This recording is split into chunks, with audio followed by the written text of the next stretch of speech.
जब तक आप ये नहीं करेंगे प्रॉब्लम का सॉल्यूशन नहीं निकलेगा। जब तक ऐसा नहीं करोगे सामने वाले का दुख नहीं समझ सकते। तो ये काम कीजिए। अगर ऐसा हुआ है तो बिलीव मी, कोई सॉरी नहीं, कोई समझाना नहीं, कोई अब्यूसिव वल्गर लैंग्वेज नहीं, प्यार से उसको जाने दो।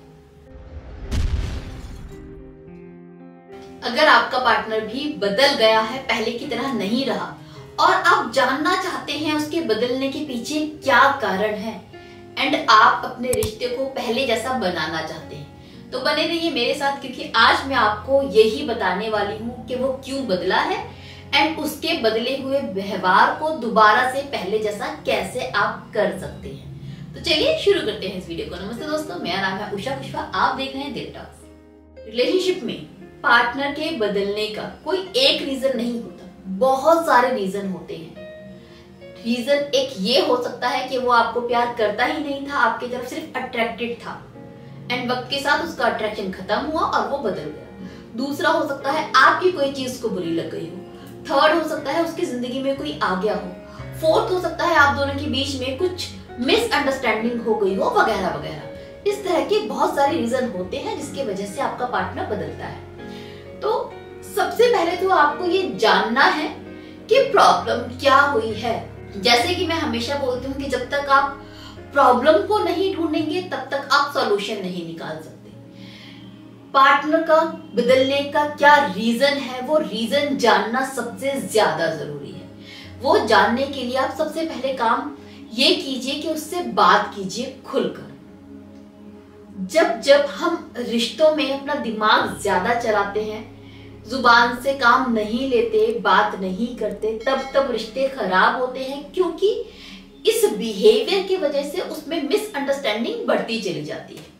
तो अभी क्या करना है, ज्यादा सोचिए मत, एक मीटिंग कीजिए, बात कीजिए और खुलकर पूछिए बहुत प्यार से, बहुत पोलाइटली, बहुत रिस्पेक्ट के साथ कि यार प्रॉब्लम क्या है। एंड इससे ज्यादा एक और चीज जो आपको ध्यान रखनी है कि ओपन माइंडेड होकर सुनिए।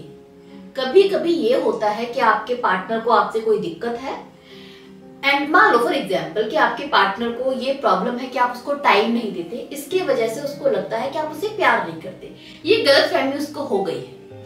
आपके हिसाब से देखा जाए कि आप उसको बहुत टाइम देते हो। अब क्या होता है कि आपका पार्टनर आपसे बोलता है, शिकायत करता है, टाइम क्यों नहीं देते, टाइम दिया करो यार, आई फील अलोन। आप सुनते ही भड़क जाते हैं कि यार कितना टाइम दूं, देता तो हूं, तो समझते क्या हो यार, सारा टाइम तो नहीं दे दूं, कमाऊं ना, घर ना चलाऊं, मेरे पे जिम्मेदारी है। आप उसके इमोशंस को नहीं समझते, इस वजह से रिश्तों में दूरी आ जाती है। ये सिर्फ एग्जाम्पल है, इस तरह की चीजें अक्सर होती हैं। यहाँ पर जरूरत है कि आप, ठीक है ये आपका पॉइंट ऑफ व्यू है ना, कि आप टाइम देते हैं, आप एफर्ट्स लगाते हैं, आप प्यार करते हैं, ये आपका पॉइंट ऑफ व्यू है। आप उसका पॉइंट ऑफ व्यू तो समझने की कोशिश करो। उसके लिए आपको सुकून से उसको सुनना पड़ेगा, उसको समझना पड़ेगा। जब तक आप ये नहीं करेंगे प्रॉब्लम का सॉल्यूशन नहीं निकलेगा। इसी सुनने के बारे में मैं आपसे बोल रही हूँ कि एक बार बात करके सुनिए और समझने की कोशिश कीजिए कि भाई तुझे प्रॉब्लम क्या है। आई फील कि आप बदलने लगे हो, बदलने लगी हो, क्या प्रॉब्लम है यार बताओ मुझे। बात कीजिए and try to be understanding, है ना। अपना पॉइंट ऑफ व्यू साइड कर दीजिए, उसकी जगह पे अपने आप को रखिए। जब वो बोले ना आपसे कि यार ऐसा हुआ, मेरे साथ वैसा हुआ, मुझे उस टाइम पर तुम्हारी जरूरत थी, यू वर नॉट देयर, तो अपना पॉइंट ऑफ व्यू मत सुनाइए। उसकी जगह पे अपने आप को फील कीजिए कि यार अगर इस जगह पर मैं होता या फिर मैं होती तो मैं कैसा फील करता। आप तब समझ पाएंगे उसकी सिचुएशन को, उसके दुख को, उसके दर्द को, उसकी शिकायत को।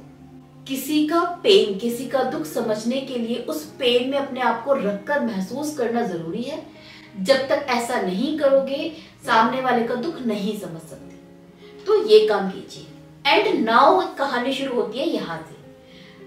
आपको जब जब ऐसा लगे कि हाँ सही है, मैं अपनी जगह पे सही हूं बट ये भी सही है, वहां पर आप बहुत प्यार से सॉरी भी बोलिए और अपनी मजबूरी भी समझाइए एंड साथ साथ अपने आप को इम्प्रूव करेंगे ये भी बताइए। एक ओपन टॉक इसे ही कहते हैं, जब खुले दिमाग से आप सामने वाले को सुनते हो, समझते हो एंड उसकी फीलिंग्स को समझकर सॉल्यूशन देते हो। वो जब तक नहीं होगा ये रिश्ता नहीं सुधरेगा। जब आप खुलकर बात करते हैं ना अपने पार्टनर से, तब समझ में आता है कि पूरी तरीके से सही तो मैं भी नहीं था, अपनी गलतियां तब समझ में आती है। जब तक आप सिर्फ अपने आप को समझाना चाहते हो सामने वाले को, मतलब आप किसी से बात कर रहे हो, पार्टनर से बात कर रहे हो, उसको समझना नहीं चाहते, आप इसलिए बात कर रहे हो ताकि उसको बता पाओ कि आप ठीक हो। जब ये माइंडसेट लेकर आप जाते हो ना, तो कभी भी प्रॉब्लम का सॉल्यूशन नहीं निकलता। तो इस माइंडसेट के साथ में नहीं जाना है कि मैं उसको बताऊंगा वो कितनी गलत है, मैं उसको बताऊंगा उसने क्या किया, मैं बताऊंगा वो कैसी है। इससे कुछ फायदा नहीं होने वाला। जो इंसान की फीलिंग्स बदल गई है ना, वो खत्म ही हो जाएगी।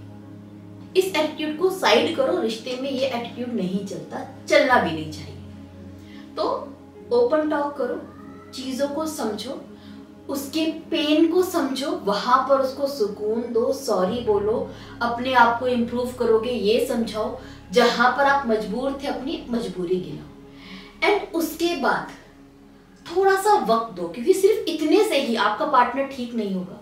जब दिल टूटता है ना, तो उसको ठीक होने में टाइम लगता है, हील होने में वक्त लगता है। एंड यहां पर आपके पार्टनर को वक्त चाहिए। Give some time. एंड उस बीच में उसको परेशान मत करो, मतलब स्पेस दे दो। कभी कभी हालचाल पूछ लिए, केयर दिखा दी, प्यार दिखा दिया, हफ्ते में 1 बार 2 बार सॉरी बोल दिया, एहसास करवाया कि आप कितना शर्मिंदा हो अपने बिहेवियर पर। इस तरह का एटीट्यूड आप रखेंगे, धीरे धीरे आप देखेंगे कि आपका पार्टनर पहले की तरह होने लगा है, पहले की तरह आपको प्यार करने लगा है, पहले की तरह उसकी अपने आप ही कॉल आने लगी है। वो धीरे धीरे होगा, लेकिन इस बीच में आपको ये एहसास करवाना पड़ेगा कि आप बदल रहे हो। जैसे जैसे आपके पार्टनर को लगेगा आप बदल रहे हो, आप प्यार करते हो, आप परेशान नहीं करते, स्पेस देते हो, शिकायतों को दूर कर रहे हो, कुछ चेंजेस आपको दिखेंगे। पहला। दूसरा ये कि क्या हो जब आपको ये पता चले कि आपका पार्टनर इसलिए बदल गया क्योंकि उसकी जिंदगी में कोई और आ गया है। ये भी तो एक रीजन हो सकता है ना। अगर ऐसा हुआ है तो बिलीव मी, कोई सॉरी नहीं, कोई समझाना नहीं, कोई अब्यूसिव वल्गर लैंग्वेज नहीं, प्यार से उसको जाने दो। यहाँ पर अगर आप उसको मनाते हैं, प्यार दिखाते हैं, केयर दिखाते हैं, तो वो इंसान आपको और ज्यादा अपनी नजरों से गिरा देगा। ऐसे इंसान से सॉरी बोलना, उसके आगे झुकना नहीं बनता, उसको छोड़ देना बनता है।